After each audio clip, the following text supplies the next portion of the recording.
So, well, we're kind of in a dead point over here, and that is because we're using the nav mesh, which is kind of bad, and the problems we have we cannot solve elegantly because we're using the nav mesh. And yeah, so after a little bit of research as well, I saw that there's no basically there's no collisions between the players and between everyone else like we do here, but there's also no pushing. Well, that's not that bad, I guess. But the nav mesh is a little bit hard to work with on other things. For example, we can't filter where we can go or if we can move outside of the screen or not. Like, we're going to have to hack our way a little bit, which I don't particularly like. So let's see another way. First of all, I'm just going to close the enemies. We're still going to reuse a lot of code, but I want to basically remove the nav mesh parts. So first of all, we're going to rotate everything by 90 degrees and basically keep them on 0. Let's switch to scene. As you can see, they are down there. Let's reset. Let's put this back at -10. Still don't show anything, can't see anything. And let's do this -2. Okay, there we go. So on our unit controller, let's delete the nav mesh, and on our unit controller, let's see, where's sprite renderer? Here it is. Going to move it like that. Okay, the rest will work fine. Instead of the heart box, we're going to use a box collider, and instead of let's see, what is this green thing? Okay, we don't need any of this right now. Just keep the empty object. Change the scale back to 111. Okay, so this now will going to be our controller without the nav mesh. We don't have a use for it anymore. And let's switch this to 2D. So it's a 2D game, so we should be treated as a 2D game first and foremost. Okay, so without the nav mesh, then how do we move? We're going to create either on our level renderer or on well, we can just start as the level renderer, but first of all I'm going to copy this and I'm going to add a polygon collider 2D. Okay, then I'm going to delete the sprite renderers for this. So I now have a polygon collider that covers the entire area. Then let's call this walkable area. Okay, and let's edit this, although I think because it has 4 points we can start simplifying that already. Let's say this point is over here, let's say -0.2, and this point is this one, so this one can be -0.2 as well. Then we can just start breaking things a little bit with where you can walk to.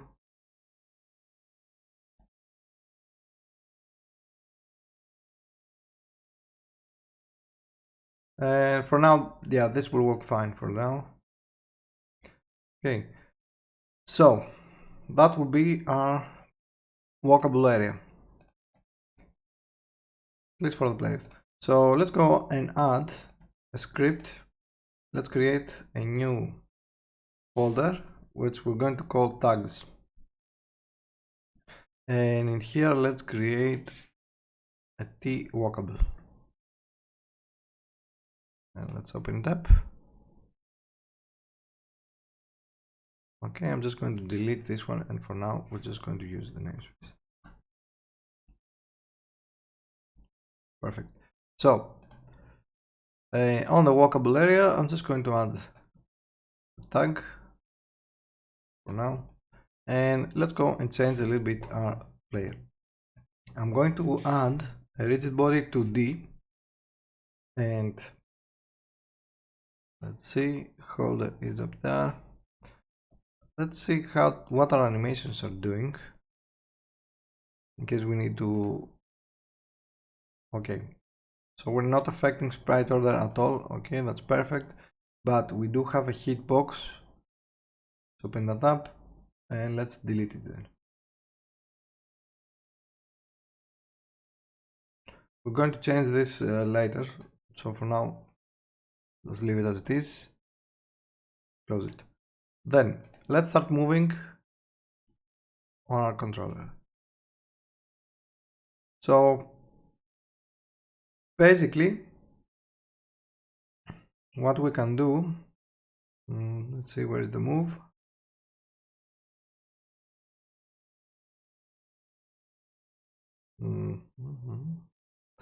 Let's start from input handler. We are moving here. Okay, use root motion or tick player. Tick player is, instead of adding the agent dot velocity, let's try adding it directly to a transform dot position.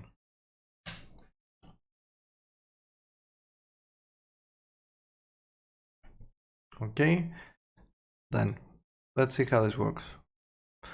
And one more thing is, we are not going to be using the Z value anymore. We're going to be using the Y axis, not the Z axis.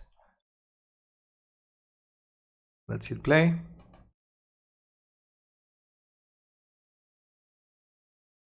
Okay, so we got an error because this one needs, we don't have an agent anymore, so let's delete everything that has to do with the agent. Delete that guy, and it will be over here. Okay, close that. Okay, we use this a lot then, I guess. We use this for the AI. We don't want to do this right now, so let's comment this all out. But we're still going to use almost exactly the same thing. So for now, don't worry.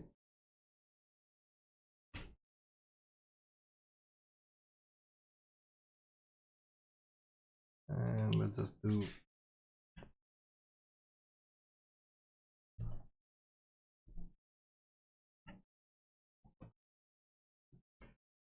the whole reason for this is so that we are so that we have more control over how they move, where they move, and what speed they move. So there's no acceleration. So yeah, a lot more control. Okay, we're falling because of course we have a rigid body, which I'm going to set as kinematic. Let's start with this. Okay, what's this? Provider or updated project status. Okay, that's from collab, so it doesn't have to do with us. Okay, so we're going very fast, as you can see.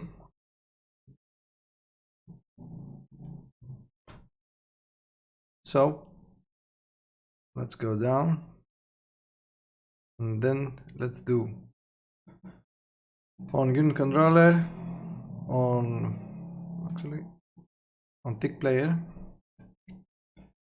We have to multiply all this by delta, and actually, yeah, okay, let's do here by delta. Maybe subdivide by delta. No, let's do horizontal speed delta. No, I have it by delta. Then we have a rotation which needs now to be on the Y Euler, not on the Z, because we are horizontal now. So let's see. Okay, so let's change the speed. Let's send this to this to horizontal.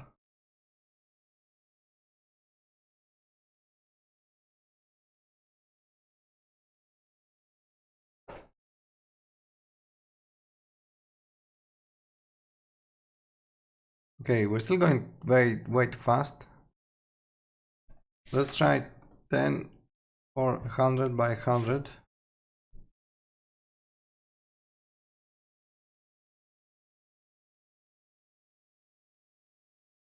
Yeah, that even goes even higher. I think because we're multiplying. Oh yeah, we're doing something stupid over here. So direction, let's do by delta and by delta.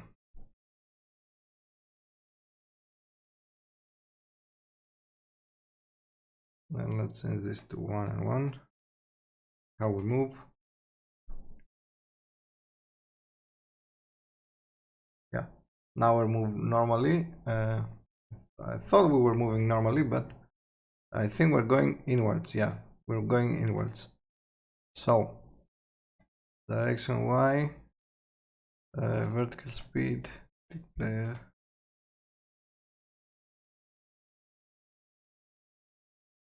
Well, first of all, Y is empty and we're adding the direction. So here's the thing. On the tick player, the target direction needs to be on Y as well. But those doesn't matter. Those don't matter that much because we still need to detect if we are on the ground or not, or if we are on a walkable area or not. Okay, so now we move fine on everywhere we want. For better control, I'm going to cut vertical speed to 0.4. So you move faster sideways rather than up and down. Then, to detect if we are, and even for root motion as well, to detect if we are on, or if we can move basically there, we're going to say void move on position vector 3 target position. Okay, so move on position. I'm going to create a new vector 3 target position. So I'm going to take my own transfer position plus the direction we want to go. Okay, then the same thing we're going to do for root motion. Vector 3 target position equals transfer dot position plus animator hook dot delta position. Then to do this, we need to first check if we are on a walkable area. So we can say physics 2D overlap point, and that's something we can do on using physics 2D. You can basically just check if the point you're in, now of course because this is a vector 3 it misbehaves, so we need to turn that into a vector 3. So vector 3, I guess let's call this target position. Vector 2 equals target position. Or maybe we don't need to turn that. And we need a layer mask, contact filter.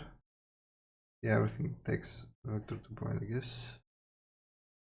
And this gives you a collider 2D. Yeah, okay. Can we pass the target position? We can. Okay, so if C is null, actually if C is not equals null, then move to that target position. Simple as that. So if you're trying to walk on a position outside of our walkable grid, then you won't be able to do that. So, however, I kind of want to have the walkable colliders on their own layer. So on start, we're going to assign a layer.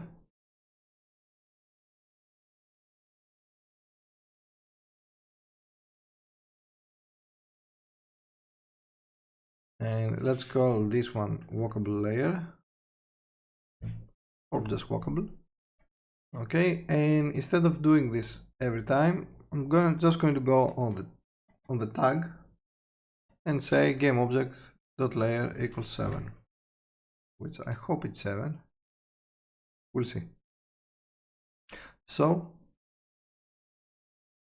on the unit controller, we can just check the overlap point to be layer mask equals 7. Actually, that won't work. Let's do this as a public variable so we can always change it. Public layer mask walk layer. And well, nothing yet. Let's see. We'll see later.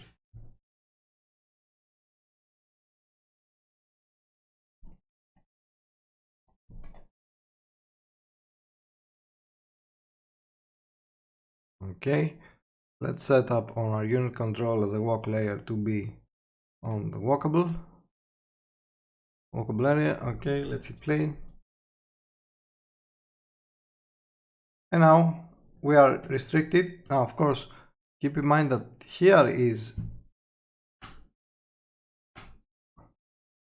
our validation point. So that means this guy is a little bit higher than he should be. Point unit controller. So I'm just going to bring him slightly down so it looks correct, like this. Okay, hit play. Okay, and now we're bound into our grid, and that will work for root motion as well.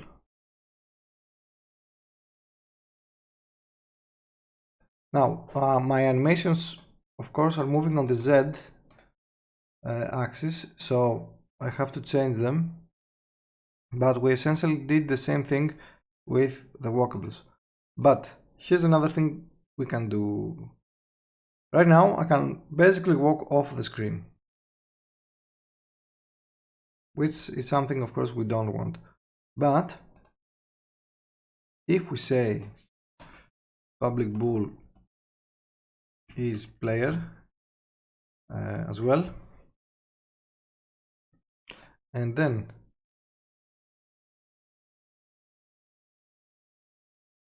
on our main camera create two game objects, collisions or collision. Yeah, okay, let's make one that says collisions. Let's make another that says left, and let's add a box collider to D with the walkable without ticking the is player, and move this onto the very edge of our screen. And actually, we don't even need to have this, to be honest. We don't even need to have the tag walkable.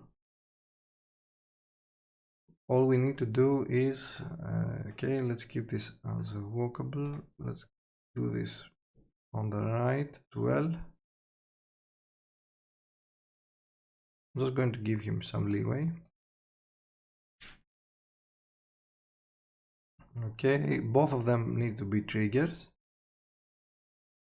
And actually the level below also can't be triggered, doesn't matter. I'm just going to take is player.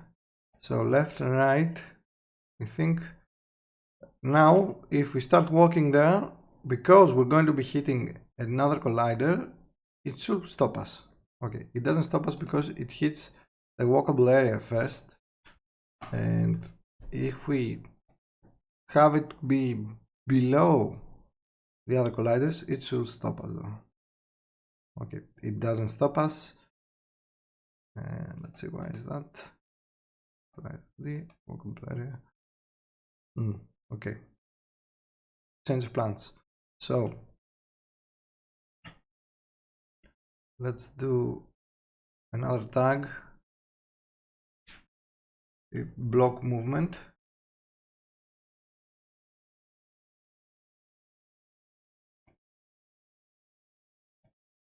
Let's see, left and right, block movement on the walkable area. Okay, let's delete this namespace.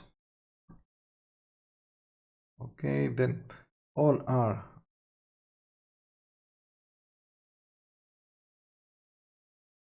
we're not checking actually.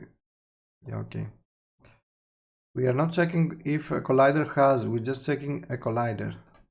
So let's say physics 2D overlap point walk layer. Okay, so if C is not null, and we need to check if T walkable, or better yet, let's do overlap point all,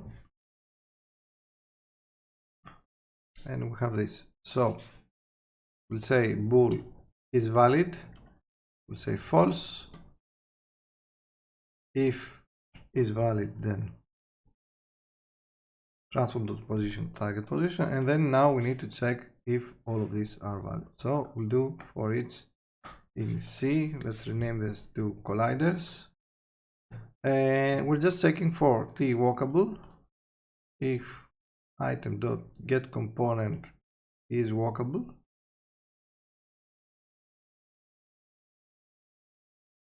tough walkable. Okay, if W is not null. Okay, so let's do this as true.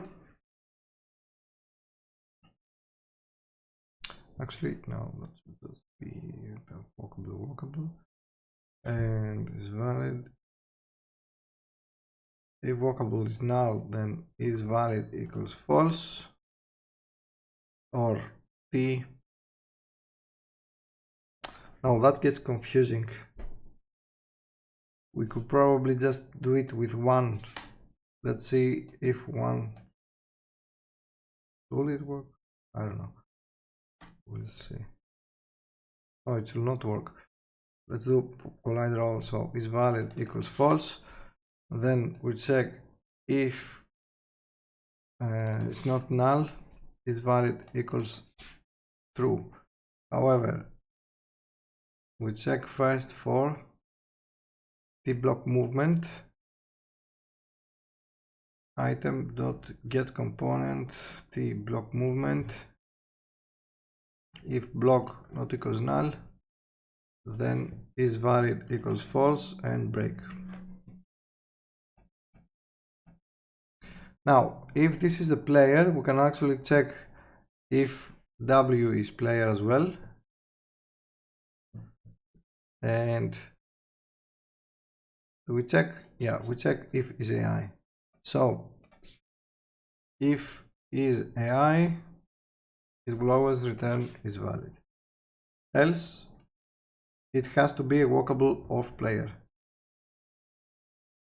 Is valid equals true. Okay, so let's try this out. Let's make sure the walkable area is ticked. Okay.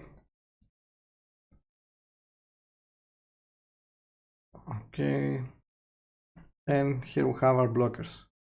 So why do we need the blockers? Is because now if we move our camera, you know, as it usually does on any beat-em-up, we can actually just block.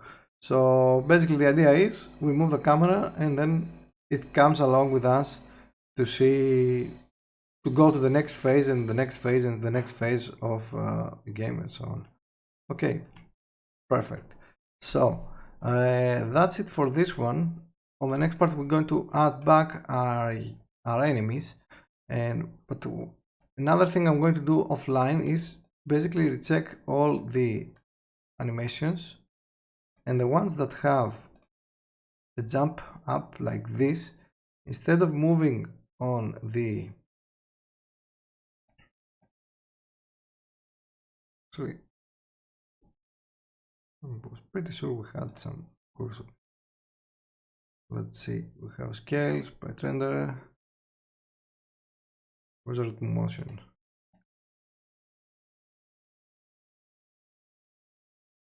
Yeah, we should also add box collider to D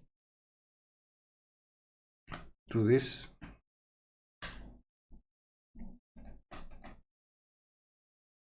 And we should also fix all the box collisions as we have over here. For example, it should be here. See, that's our head box. Okay, so let's not get confused. For the head box, we can just do like that. We open and close. Okay, for the head box. Okay, then for the hitbox, we need to add a box collider to D, and then just scale them down properly again.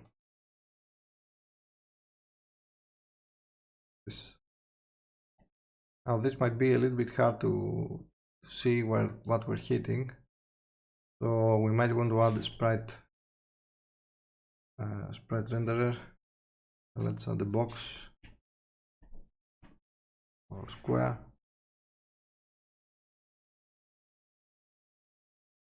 Let's add something at least.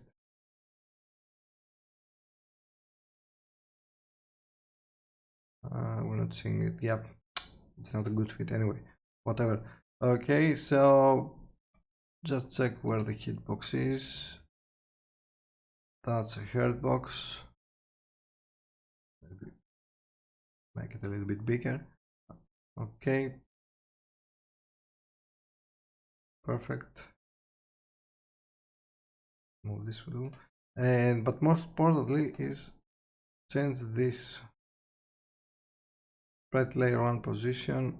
As you can see, it goes on the Z and on the 0 again. So instead of Z, change this to Y and change this to 0.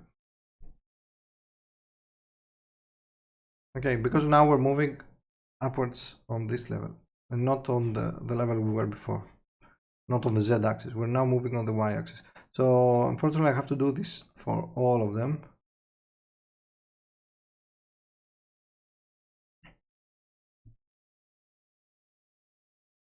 But you know, just do it as well.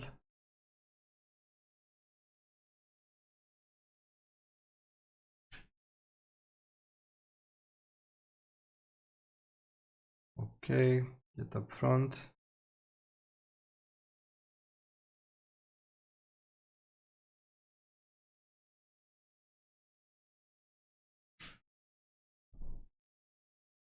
Yeah, that's not that many, to be honest. So, whatever.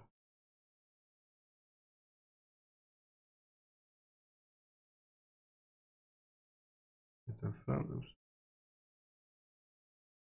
The jumps, of course, have to do this.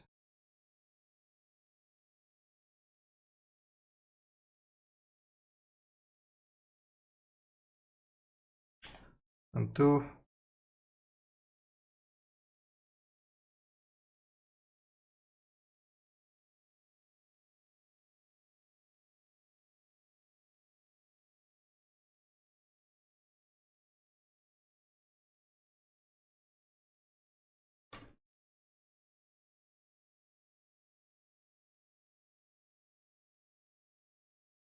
This one has a value though.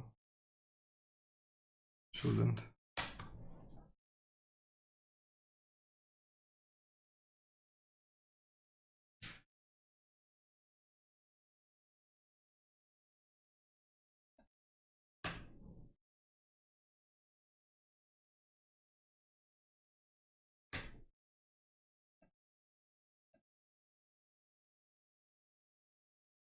Something is off over here.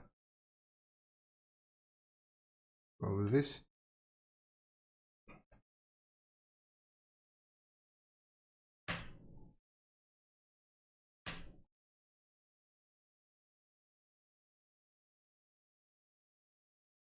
Yeah, whatever.